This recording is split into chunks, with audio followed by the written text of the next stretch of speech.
오늘의 시편 세 번째 시간입니다. 여호와여 도우소서라는 제목으로 하나님 말씀 나누도록 하겠습니다. 오늘 시편 12편은 다윗의 시입니다. 다윗은 사회의 부도덕과 또 비윤리를 보고 간절하게 주님께 탄원을 합니다. 이 시기는 사울 왕의 정권 말기입니다. 눈을 씻고 봐도 의를 행하는 자가 없고 또 하나같이 자기 배를 위하는 세상입니다. 그곳이 어디 멀리 이방 나라가 아니라 하나님을 믿는다고 하는 이스라엘 사람들이 그렇다는 거예요. 자, 그들의 특징이 어떠냐? 오늘 본문을 한번 살펴보니까요. 일단 거짓을 말합니다. 그리고 아첨하는 입술을 가지고 있고요. 또 두 마음을 품고 있고 또 자랑하는 혀와 절대 지지 않는 혀를 가지고 있습니다. 자, 이런 사회적 풍조 속에서 다윗이 그의 삶을 버텨내기 위해서는 이 모든 것을 뛰어넘을 불이 필요합니다. 이 부한 것과 빈한 것, 강한 것과 약한 것, 인종과 성별, 이 모든 것을 뛰어넘을 이 오순절 다락방에 불이 필요합니다. 그래서 다윗은 하나님의 도움을 간절히 구하는 것입니다.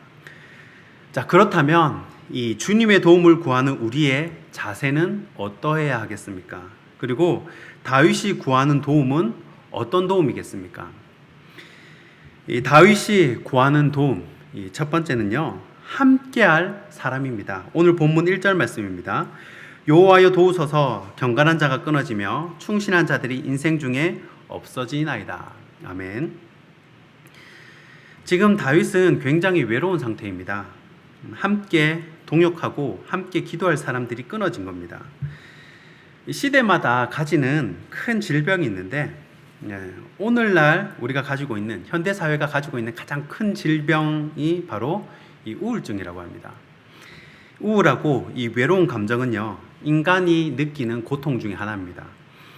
내가 살아있든 말든 아무도 상관하지 않는다는 그런 느낌, 그리고 다들 나를 이용하려고만 하고 또 진정으로 나를 사랑해주는 사람이 없다는 그런 느낌, 또 내 문제엔 별로 관심이 없다는 그런 느낌, 이런 외로움들이 우리를 굉장히 힘들게 합니다. 이 외로움은요, 꼭 혼자 있어야만 느끼는 그런 감정은 아닙니다.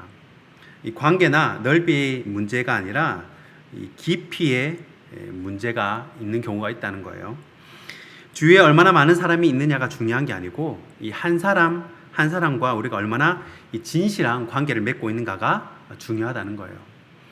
이 수많은 군중들의 환호에 둘러싸인 스타들도요, 또 유명인들도, 심지어 약무리 속의 이 목회자들조차도 이 처절하게 외로울 수가 있다는 거예요.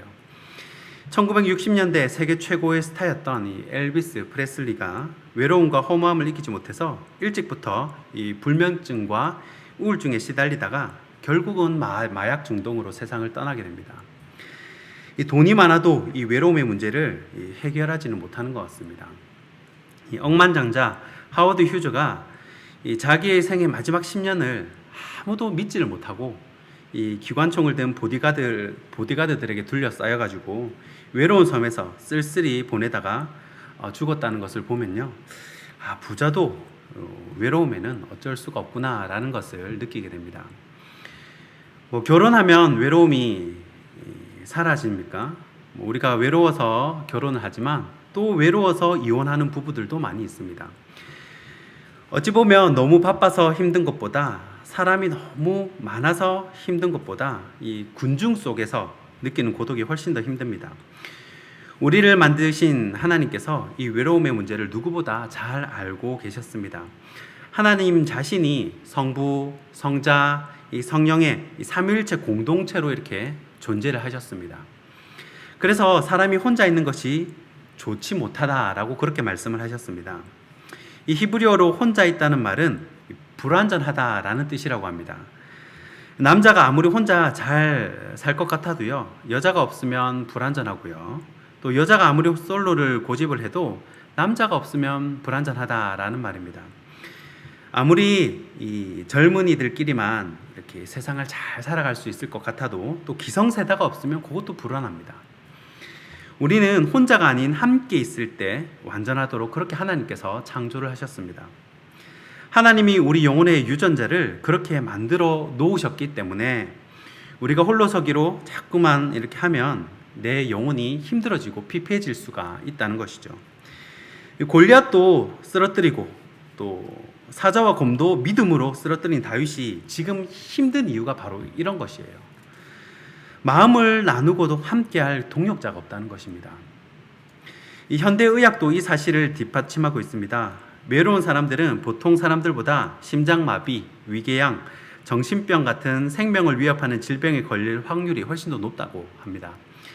예를 들어서 미국에서 심장 수술을 받은 환자들 가운데서 환자를 간호하고 방문하고 위로해 줄 그런 가족이나 친지, 교회 성도들이 없는 외로운 환자들은요, 주변에 많은 사람들이 와가지고 간호해주고 이렇게 찾아와주는 환자들보다 이 사망 확률이 무려 4배나 더 높다고 합니다. 아무도 자기에 대해 관심이 없고 자기와 친한 사람도 없고 도움을 요청할 사람도 없다고 생각하는 이 사람은 이 병을 이기지 못하고 이 병을 극복하지 못하고 죽을 확률이 보통 사람들보다 3배에서 5배 정도 더 높다는 것이죠. 그러니까 우리가 함께 있으면 얼마나 큰 이 면역제인지 모릅니다. 이렇게 함께 있는 것 자체가 굉장한 큰 면역제이고 힘이 된다는 거예요. 다른 이들과 함께 이 네트워크가 되어 있지 않으면 우리는 인생을 버틸 수 있는 힘을 많이 잃어버리는 겁니다. 다윗이 무엇을 도와달라고 합니까?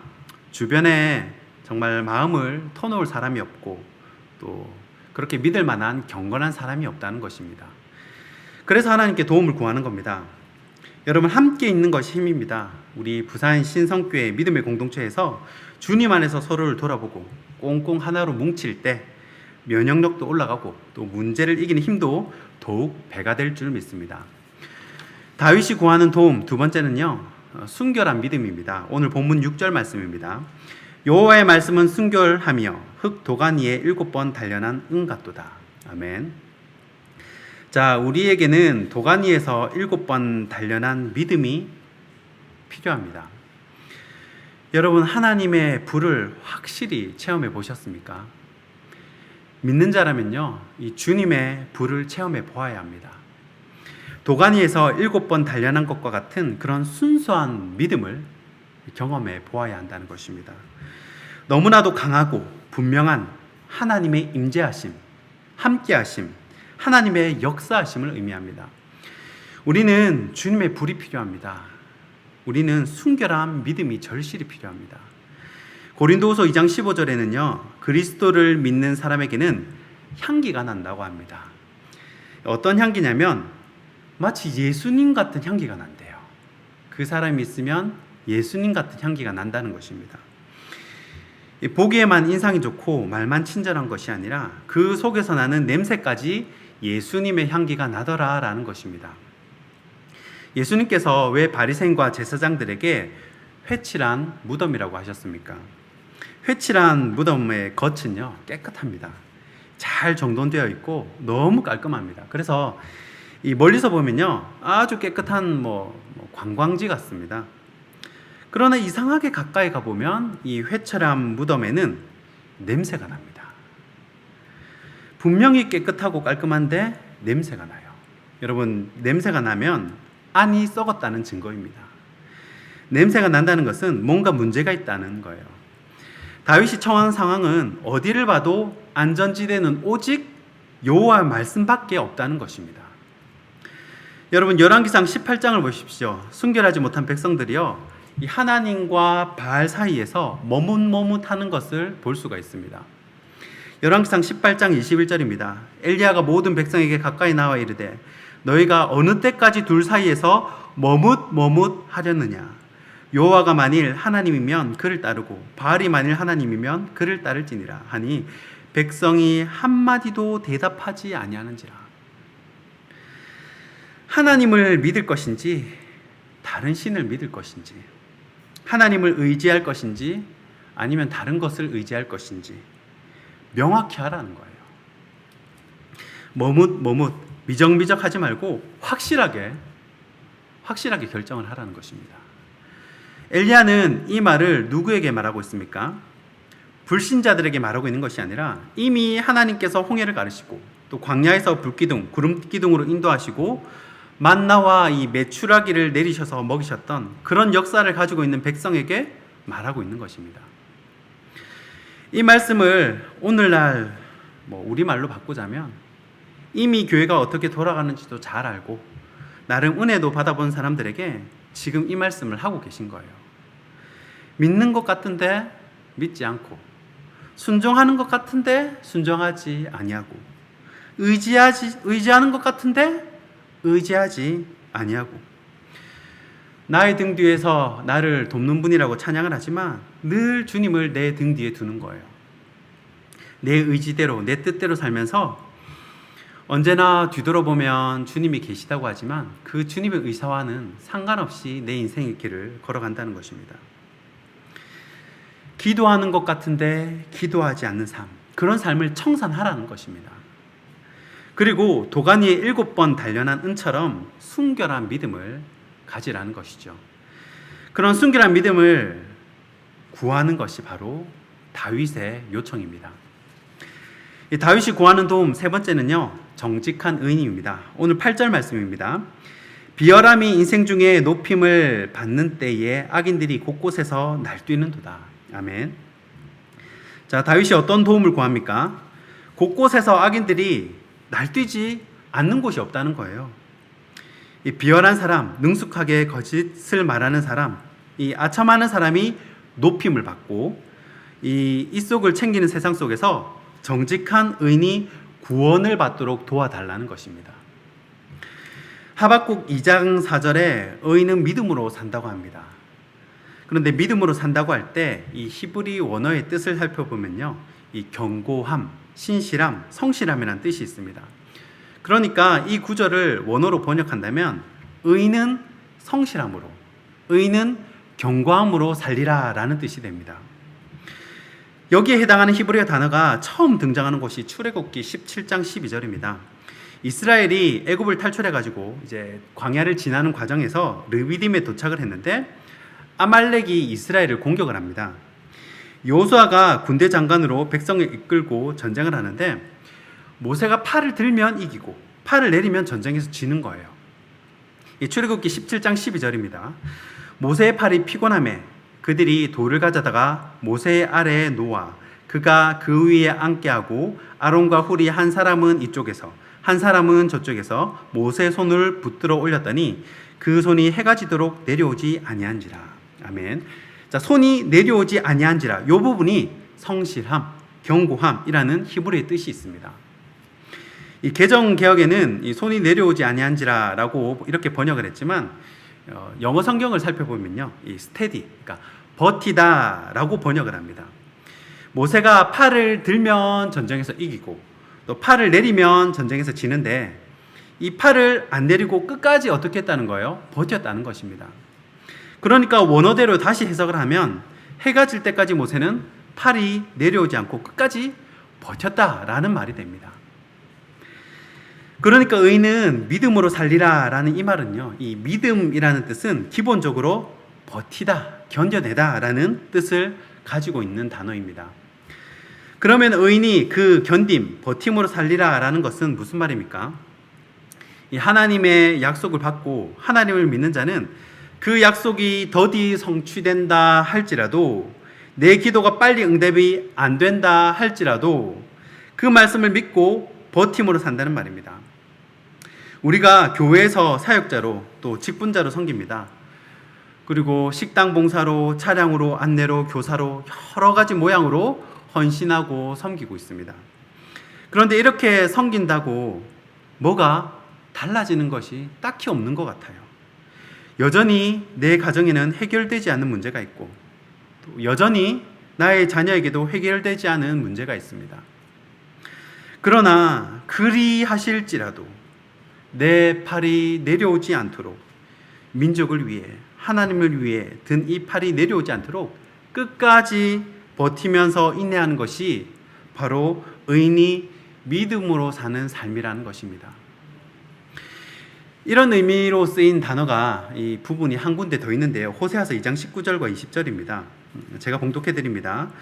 내가 내게 장가들어 영원히 살되 공의와 정의와 은혜와 긍휼이 여김으로 내게 장가들며 진실함으로 내게 장가들리니 내가 여호와를 알리라. 자, 여기서 진실함으로 요 단어가 견고함, 성실함의 히브리 단어와 같은 단어입니다. 자, 하나님은 불륜을 저지른 이스라엘을 다시 데리고 와서 이 아내로 삼고 또 진실하게 사랑하겠다는 것입니다.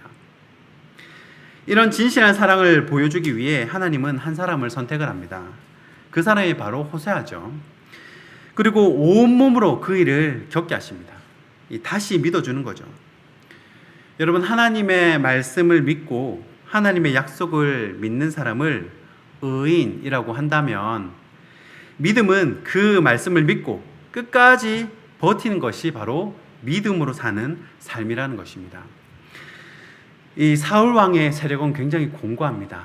방금 서두에서 지금 이 시편의 상황이 사울 왕의 말기라고 그랬어요. 그러면 사울 왕의 왕권은 더욱 견고해졌을 것이고 다윗은 언제 끝날지 모르는 이 도망자의 삶을 13년 동안이나 이어가고 있다는 거예요. 그래도 견디는 겁니다. 버티는 거예요. 그때 바로 하나님이 주시는 열매를 선물로 받게 된다라는 것입니다. 악인이 곳곳에서 날뛰고 비열함이 높임받는 세상에서 끝까지 견디고 끝까지 버틸 수 있는 힘과 능력을 다윗은 오늘 시편에서 구하고 있는 것입니다. 말씀을 뵙겠습니다. 여기에 앉아있는 저와 여러분 역시 여호와 하나님의 도움을 구하는 사람인 줄 믿습니다. 그렇다면 이 다윗과 같이 이 심령에 가난함이 있어야 합니다.